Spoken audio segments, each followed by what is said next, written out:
Wyoming Republican Congresswoman Liz Cheney is expected to face a primary challenge in the 2022 midterm elections.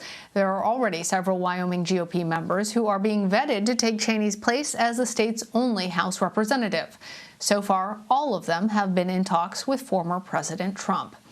The Congresswoman has been at odds with Mr. Trump on a number of issues. Most notably, she voted to impeach him over his role in the January 6th Capitol attack.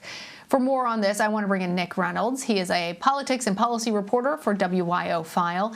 Nick, thanks for being here. So how do voters and state representatives in Wyoming currently feel about Congresswoman Cheney?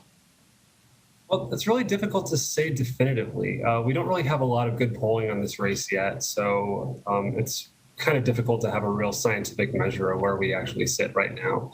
What we do know is almost every county Republican Party has voted to censure her, as well as the state party. But beyond messaging, the state party really doesn't have too much sway in the state.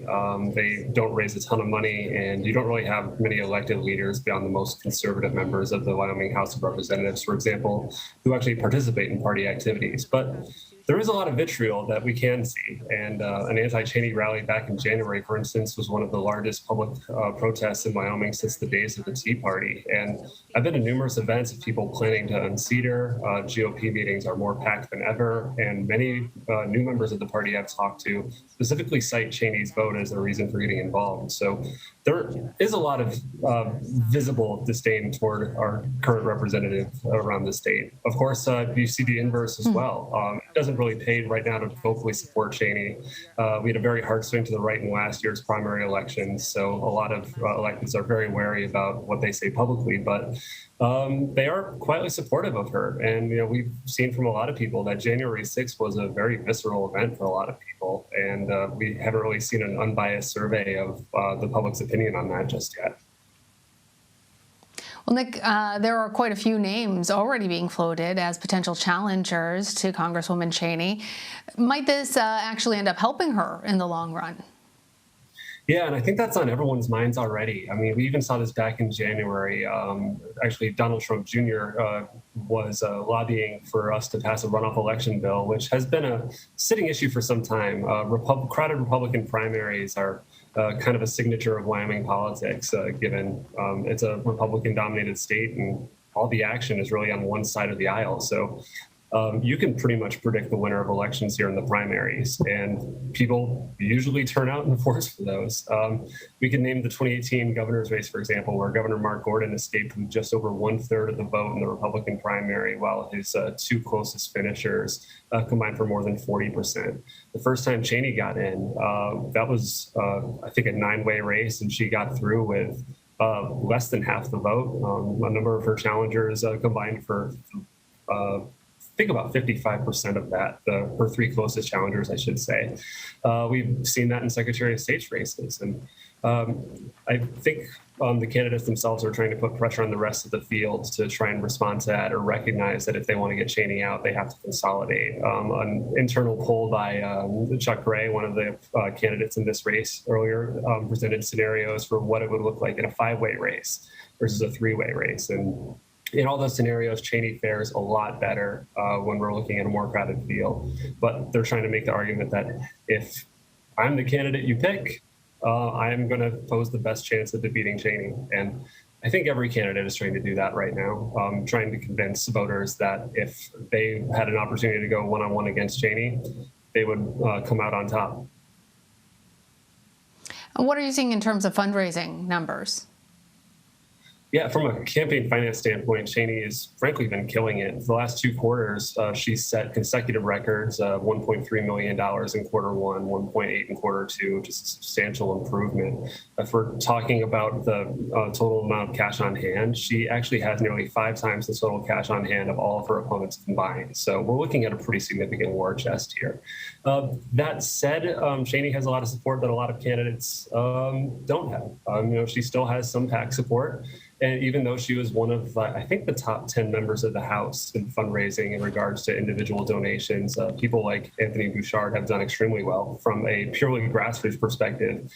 He's been up there. He's raised about $600,000 right now without relying on any political action committees whatsoever, primarily small donors from all areas of the country in a campaign very much focused on social media.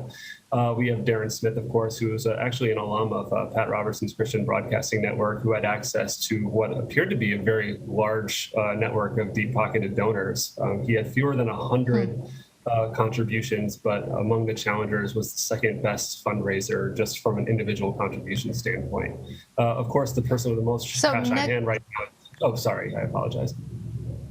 No, I want to make sure that we also had time not just to talk about fundraising, but also some of that other soft power. Former President Trump's influence, his surrogate's influence in this race, including, as you mentioned, Donald Trump Jr., but also Congressman Matt Gaetz, Mark Meadows. And then obviously, Congresswoman Cheney's father is the former Vice President, Dick Cheney. Yeah, and it's been interesting to see that influence play out. And I think there's still a lot of unanswered questions about how it will ultimately play out. Cheney's campaign right now is kind of in its infancy. Of course, she's the incumbent and has that advantage to her so far. So from a campaigning standpoint, she's been quiet so far, and so has Dick Cheney in that process. I don't think it's really time to roll them out yet, and we haven't really seen much more than visits to the Chamber of Commerce and local groups from Liz to really indicate that her campaign's in full swing. The Trump effect has been interesting, I should say. He has been in touch with the Wyoming GOP's chairman, Frank Ethorn, about a potential visit to the state soon. And of course, as we mentioned earlier, his son was actively lobbying in the legislature this year. I mean, from afar, but his influence was felt. And we've also seen some involvement more behind the scenes. It's not really out in front, but there was a Politico piece a couple of days that showed that his former chief of staff, Mark Meadows, was in the state trying to do some of the groundwork to vet some candidates. And we've seen indications of that by the party's activities, too. There have been a few different political action committees that have popped up that are seeking to vet challengers against her. One has even reached out to some members of Congress, including Representative Dan Crenshaw, just trying to get some people involved in helping to vet the candidates.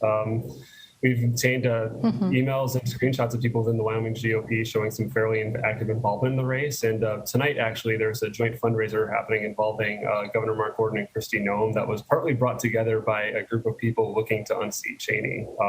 They were completely separate events, but you can kind of see that there's a bit of a Venn diagram in the political scene here right now. Well, we'll continue to be watching all of it. Nick Reynolds, thank you. Thanks for having me.